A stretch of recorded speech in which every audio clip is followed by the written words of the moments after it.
start training your ass off. Took a sip and I was just like, ugh. I went through some stuff just now. Like, give me a minute. It's just like me shouting every single possible breathing form, like as loud as I can, except like, yeah, I want to be a demon. Then they'd be like, you don't want to be a demon slayer? You're supposed to be rooting for the good people, the good guys. We're watching convention coverage. That's cool. You guys having a good show so far? Oh, yeah. I know it's only Saturday and we're just getting started for day 2, but yeah, it was crazy. Even yesterday it was so busy. Like I got right off my flight and they drove me right to the convention and I'm like, oh wow. And I see the line going outside the building thinking, this is gonna be busy. Yeah. You know it's a busy con when you're like laying in bed about to go to sleep and you're practicing your signature in your head. You're like, I want it to look good. do you have a different signature for signing stuff versus like the everyday, and this is gonna age me right here, like signing a check versus signing an autograph? Yes, it's totally different. You should definitely not forge my signature. Yes, do not try to forge mine either. Completely different. It is slightly different. I make it look prettier for autographs. For sure. There you go. You guys do have very nice signatures. I just bash my name into everyone's stuff, just press as hard as possible, and really sign things well. He's in character. He's Inosuke. Yeah, That's where I relate to Inosuke. I think he would just tear through checks. He wouldn't be able to sign things. Just big X. He would just eat the paper. He would eat the pen as well. Yeah, should we go down? I mean, I know this let's- this is a Demon Slayer panel, but maybe we should go down and list like a few roles and stuff that we've all done. We'll pull up Bryce's IMDb. Yeah, we'll just read that. I don't have time for that. That will be the whole panel. I know. Let me Google myself. Hold on. You go first. So what's up, guys? My name's Zach Aguilar. I'm a voice actor from Los Angeles. Some of the roles you might know me from, of course, are Tanjiro Kamado in Demon Slayer. Thank you. Ether in Genshin Impact. Byleth in Fire Emblem Three Houses. And David Martinez in Cyberpunk Edgerunners. Yeah. Cool. I'm Abby Trott. I voice Nezuko and Chuntaro the bird in Demon Slayer. That's right. Chuntaro! I am also Annette in Fire Emblem Three Houses. Fire Emblem fans. I sing the theme to Super Smash Bros. Ultimate Lifelight. And one more. I'm Gwen in League of Legends. Heck yeah. League of Legends. And I'm Bryce Papenbrook. You might know me as Eren Yeager in Attack on Titan. Kirito in Sword Art Online. Inosuke Hashibira in Demon Slayer. And in Cyberpunk, I'm in that show too. You might know me as Julio. I blow up. Spoiler! I got a message from the director, Wendy Lee, like, hey, I got a role for you in Cyberpunk. I'm like, oh, this is sweet. And then I looked and they booked me for like an hour. I'm like, I'm gonna die. It was great. I think, that was like that's the one thing I said to your character is like, Julio, wait. And then that was it. Yeah. Like, Julio, wait. I just fanboyed over you the whole time. That was great. And then you died? And then blew up. All It was awesome. So my question is for Bryce. When you first found out that you were going to be the voice for Inosuke, how did you know that the voice you wanted for him was going to be so low and harsh? I didn't, actually. The first session, I went in and screamed really loud and lost my voice immediately. So you might have seen a preview came out very early, and that preview sounds a little different from the voice we ended up with. And that's part of the reason why. Even after the audition process, you still kind of go in and you kind of discover more about the character and adjust and find the right sound. And that's sometimes just learning different things about the character or playing off of different actors. For me, it was discovering something about myself that I didn't know before, and that's when I drink dark, disgusting coffee, it changes my voice. I hit the wrong button on the coffee machine, so instead of pouring like a normal pour, it was like 2 ounces of death. And I took a sip, and I was just like, and that's Inosuke. So now I literally have a cup of blackness that I carry with me and take a sip between every single take. And that's how I found his voice. Yeah. For Bryce, I'm going to be working out really hard and trying to cosplay Inosuke Sick. next SacAnime. Yes. So what encouraging words would Inosuke have for me to get into the shape for it? Start training your ass off.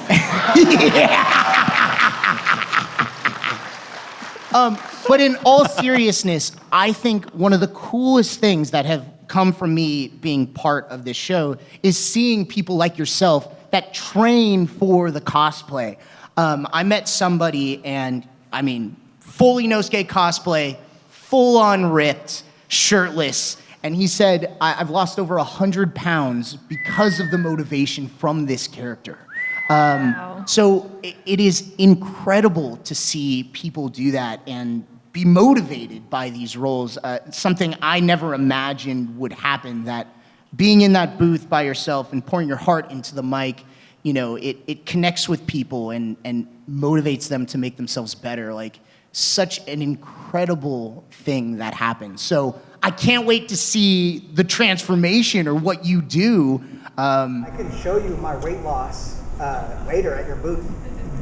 Please do. Honestly, tag me. I'd love to be part of that journey also. I've found myself back in the gym as well. Started training Muay Thai again, Brazilian Jiu-Jitsu. So, hey, I'll be on the journey with you. There we go. Let's get ripped, bro. Let's do it. I'm curious. Have you guys seen your roles connect with anyone at conventions and do something positive for them or motivate them to do things or, experience different things? Has that happened to you guys? I'm trying to think of specific instances. I just know, for the show Demon Slayer, I see a lot of siblings come up to my table. Yes. And they watch the show together, and that is to me really special because, siblings, they don't always get along. And this show, I feel really brings families together. Kids are watching it with their parents, and they're getting their grandparents into it too. It's just, I love that. It's kind of a uniting type of show. It's like a family show, even though it's incredibly violent. Yeah. Killing stuff Killing as a stuff. family. Yeah. 6-year-old kids I love this show. When my 8-year-old niece had a Demon Slayer cake, I was like, Interesting. Yeah, no, it's so cool. Like Abby said, I mean, really, the siblings bonding with each other. It's so funny because I swear, every other role that I play, I have a sister or a brother, some sibling in my show, in a show that I'm working on, and I'm actually an only child, so I'm oh yeah, siblings, right? I totally get it, sure. And they're like, I don't know why, you just sound like a brother or something. You just sound like an older brother. I'm like, okay, cool. But yeah, no, I can't tell you how many times I've met, a brother and a sister, or just one of them comes up to me, is like, hey, I just want to let you know, I love your performance in the show, and just watching this show has made me become a lot closer to my sister, just seeing the bond that Tanjiro and Nezuko have. It's just really special. It's awesome. Yeah. Has there been a specific point in Demon Slayer where you guys have gotten so into your role that you forget that you're actually in the real world? I think it's really easy to get immersed into it Yeah. while recording because you're looking at gorgeous animation, you hear the music, the sound effects, it's just such a cool show. And for me, it's always the battle scenes, I think, that truly immerse me. In season 2, the fight against not only Daki, but Gyutaro, and then because Rengoku's my favorite Hashira, so when Tanjiro gets to say, set your heart ablaze, and then he goes and fights Daki, that was super cool. Doing the 10-second long scream against Gyutaro, slicing off his head, he gets the mark, that was really awesome. I mean, I was just so into it at that moment. You kind of can't not be, you know what I mean? Same, especially for the episode where Nezuko transforms into her demon form and is kind of going berserk a little bit. When we record that, I'm basically chasing the animation, which means I'm watching what's happening in the animation and like making the sounds that go with that moment. And so when you do that, you are in it. Like you have to be in it. And so like just recording that whole scene, and then like Tanjiro is like singing to Nezuko, and then she's like bawling, crying. And then like just that whole thing was so intense. And then like I feel like I was like so in that moment in the crying scene. And then Steve, the director, is just like, all right, cool, moving on. And I'm like, just like, all right, give me a minute, man. I went through some stuff just now. Like, give me a minute. Yeah. It's like the next line's already starting to hear the beeps. Yeah. Beep, No, wait a beep. second. You're like, hold on, I'm still crying. Hang on. You're like, hold on, I'm actually crying. Yeah, it's Give a me lot. 1 sec. Yeah. Please. Yeah, I really immerse myself in the show. I have moments where I record and then it's over and I'm like, wait, what did we just do? Like, you just kind of like black out and you be in it. You're so kind of in that moment. Also, like, recording Inosuke is a workout, like, for sure in itself, just yelling the entire time, especially on the video game. Because the pace of recording an anime is a little bit slower than recording a video game. For the game, you just have this long list of lines, and it's like A, B, meaning 2 different versions of the line. If they like it, they're like, great, moving on. So it's like, yell, yell, great, yell, yell, great, yell, yell, for 4 hours. And then you come back the next day and do it again. It's awesome. So yeah, sometimes I go through some of the sessions, and I'm just like, whoa, what did we just record? So yeah, really, really immersed in it. And by the way, I love your shirt. Thank you. Just so everyone knows, his shirt says, "He is beauty. He is grace. He has a boar mask for a face." And there's sparkles. It's great. Of course. Thank you guys. Yeah, thank you. Question. My question is, what is the hardest part of your voice? Definitely the growling for me. Like, Yeah. it can get pretty intense. Even though I don't say a lot of words, I do growl a lot. Yeah. Especially the fight I was just talking about, where it was like, you know, a whole scene of just like, Yeah. and poor Zach, Tanjiro's trying to, thank you. Tanjiro's just trying to like, you know, Please let's go, get a grip, please. Yeah. Don't do this, but Nezuko. it is like feral, like it is out of control. So there's no way to do that and not, you know, damage your throat. You need to Yeah. do vocal rest after that for sure. Yeah, I guess, I mean, for me, I think the hardest part of doing Tanjiro is just like trying to keep that, just trying to like have that like younger and youthful sound and like just innocence to him, while also, because he can go from that in one moment to just like completely ripper crazy screams, you know, in the next. So just trying to have a good mix of both. And because Bryce mentioned the video game earlier, I just remember that like I went into recording the video game being like, oh, there's gonna be a lot of dialogue, like it's gonna be nice and easy, like he's just explaining things and talking, and it's just like me shouting every single possible breathing form like as loud as I can, except for maybe like one of them, which ended up being my favorite breathing form, the 5th form, Blessed Rain After the Drought. But yeah, just like so many grunts and stuff like, "Hua! Hua! Hua!" Like all of those different things. I mean, oh, thanks. Yeah, it's just crazy. Yeah, I think it's definitely a challenge to play a character that speaks in screaming. I feel really lucky that I found the trick that I found, and now I can maintain that scream for a really long period of time. Other characters I can't do that with. Yeah. So if you meet me at my table and you're a fan of Demon Slayer, I'll probably yell at you as Inosuke.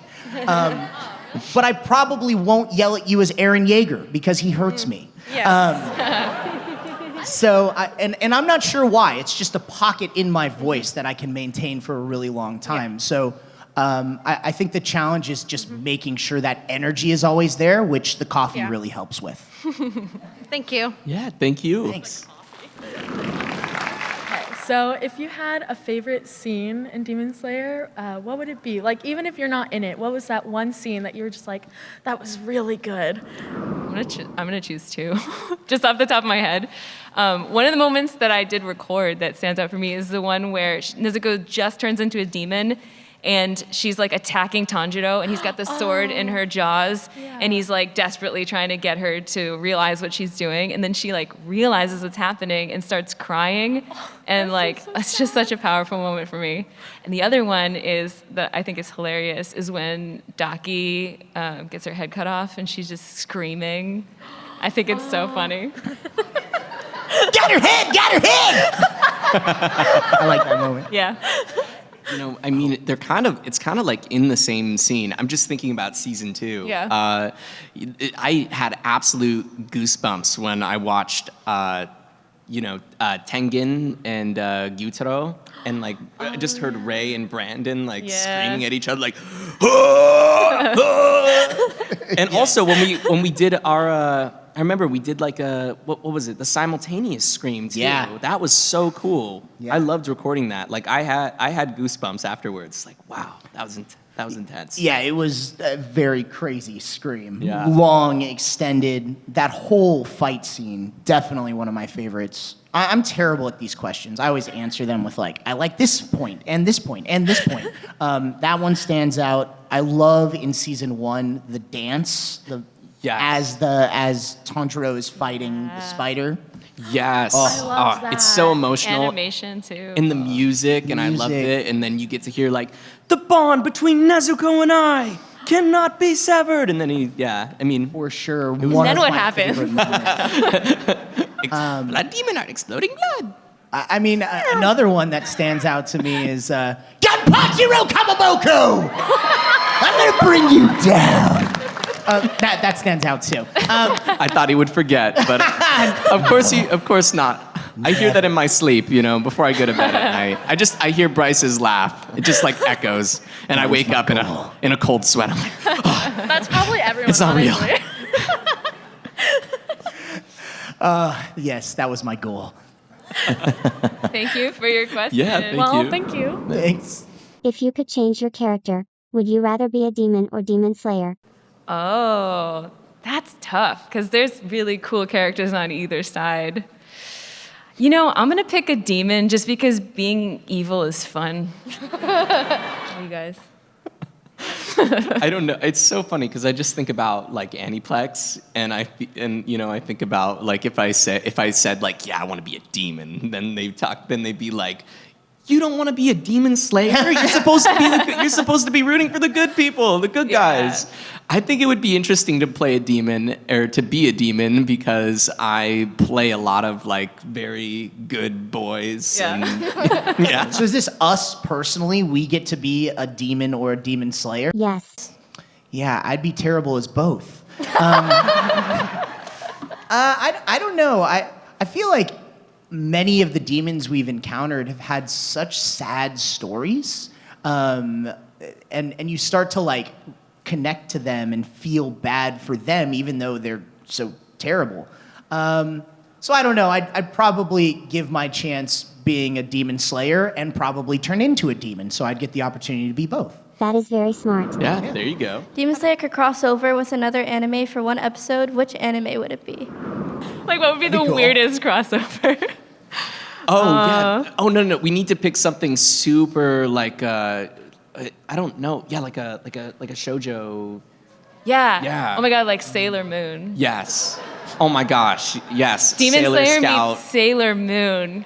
And this Sailor Scouts are Demon Slayers. Yeah, I have fan art of Inosuke as a scout. There Sparkles. it is. The crossover exists already. Yeah, it already does. Someone's thought that. They're like fighting a demon, and then all of a sudden you see like a bunch of stars, and sparkles come in. And Tanjiro has a magical girl transformation. Yeah, God, I can see it. Yeah, like in season 2 when he turns into Sumiko, he'll it would just be like that, but even prettier. Oh yeah. Yeah. Great question. Thank you. Yeah. Thank you. If you could switch roles and play any other character in the show, who would you choose? Nezuko. That'd be nice. I don't know if I would take any. I don't know if I could take. I wouldn't try to go for Inosuke or Zenitsu because Bryce and Alex are always screaming so much. I just don't know if I could do it, to be honest. Yeah. Do you have one? I thought if I wasn't cast as Inosuke, the character I really wanted to play is the crow. I thought that would have been really cool to be one of those crows. Let's hear it. Oh, he'd be so annoying. Yeah. Yeah, I don't know.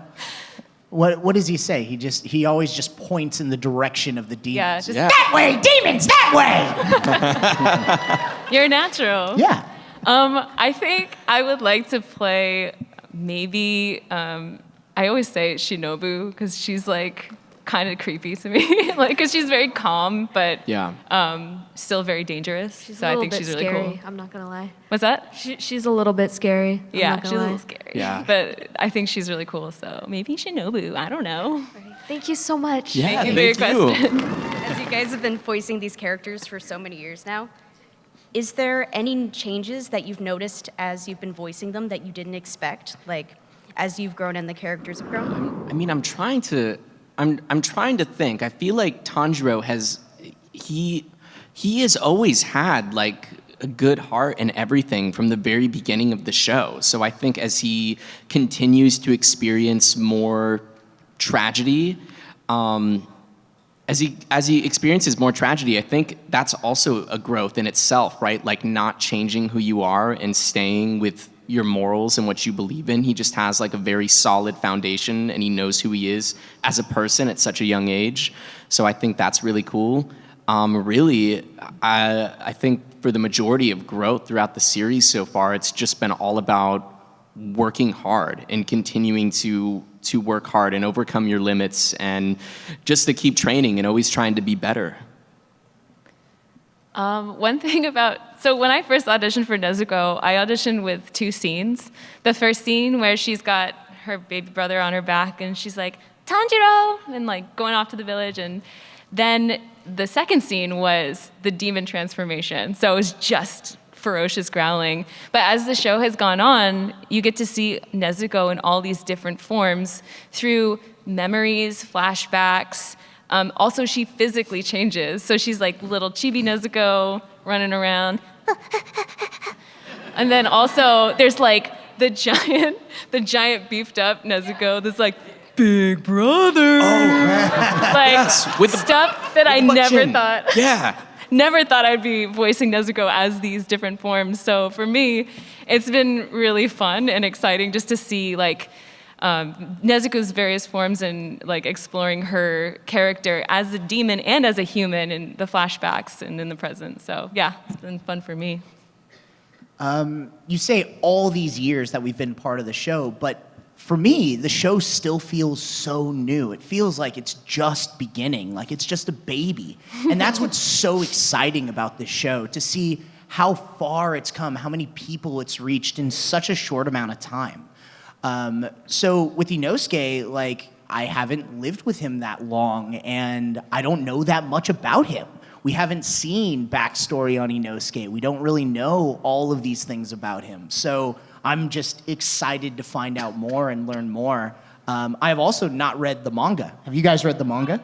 I'm up to 9, but I'm gonna read ahead now. You're reading ahead? I'm gonna, yeah. And have you read or been spoiled, Zach? Yes, I know too much. I know everything, the ending, all of that. He knows all. I know all, and I try not to talk too much about it. And it's hard, even like in line too, when people come up, because if others haven't seen it, I don't want to talk like too loud about it either. Yeah. So I'm like, I know nothing, and that keeps it really exciting. So I can't wait. Can't wait to learn more. Thank you so much. Yeah, thank you.